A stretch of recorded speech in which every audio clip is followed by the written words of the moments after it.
Friends, দেখতে পাচ্ছ শ্রী শ্রী মনোহর দাস গোস্বামীজিউ যে 14 মাদুল উৎসব, এই 14 মাদুল উৎসবের আজ মহাদধি।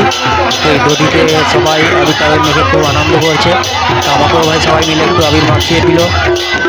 তো তারপর দেখতেই পাচ্ছ প্রচুর নাচানাচি হচ্ছে, সবাই খুব আনন্দ করছে। তো তোমরা একটু দেখো সবাই কেমন আনন্দ করছে।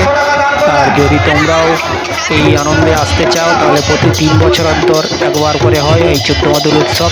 যদি কেউ আসতে চাও তাহলে কমেন্ট করে বলো, আমি জায়গাটা বলে দেবো। সবাই এসে একবার এই মহোৎসবে এবং এই দধিতে আনন্দ করে যাবে। সবাই দেখে নাও সবাই কেমন আনন্দ করছে।